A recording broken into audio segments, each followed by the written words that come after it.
Hi welcome to PSR studies.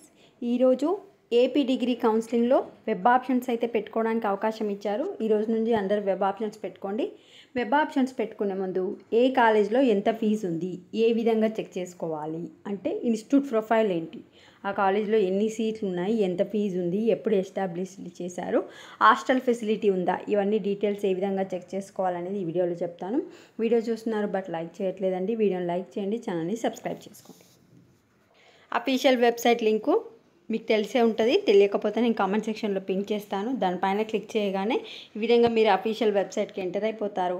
Enter అయిపోయిన తర్వాత important information కింద ఇక్కడ ఇన్స్టిట్యూట్ ప్రొఫైల్ అని కనిపిస్తుంది కదా, న్యూ, దానిపైన క్లిక్ చేసి మీరు ఏ కాలేజీలో అయితే పెట్టుకోవాలనుకుంటున్నారో ఆ కాలేజీని ఇక్కడ 10 అని ఉంది కదా, ఇక్కడ మీరు 20 పెడితే ఫస్ట్ 20 కాలేజ్ చూపిస్తుంది, 25 ఇట్లా ఎన్ని కాలేజెస్ అయినా ఒకటేసారి చెక్ చేసుకోవచ్చు.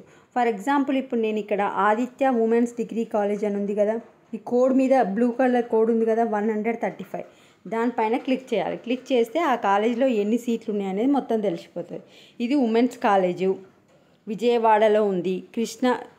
Place of the college Vijayawada urban, district వచ్చేసి కృష్ణా డిస్టిక్, 1996లో ఎస్టాబ్లిష్డ్ అయింది. చూడండి ఇక్కడ ఎన్ని సీట్లు ఉన్నాయి. టోటల్ ఇంటెక్ చూసుకోండి, 50 సీట్స్లో 35 సీట్స్ ఏమో కౌన్సిలింగ్లో అండ్ 40 సీట్స్ వచ్చేసి కౌన్సిలింగ్, మేనేజ్మెంట్ వచ్చేసి 15 సీట్స్, 15,000 ఫీజు ఉంది. 18,000 వచ్చేసి ఎంబీఏ హానర్స్కి, బీబీఏ బీసీఏకి 18,000 ఉంది. అంటే 15,000 to 18,000 అనేది ఈ కాలేజ్లో ఉంది. ఈ విధంగా మీకు ఏ కాలేజ్ కావాలనుకుంటే ఆ కాలేజ్ పైన జస్ట్ ఇన్స్టిట్యూట్ ప్రొఫైల్కి వెళ్ళి అక్కడ కాలేజెస్ కనిపిస్తూ ఉంటాయి, ఆర్ మీరు కాలేజ్ సెర్చ్ చేసుకొని చెక్ చేసుకోండి. వీడియోని లైక్ చేయండి, ఛానల్ సబ్స్క్రైబ్ చేసుకోండి. Thanks for watching.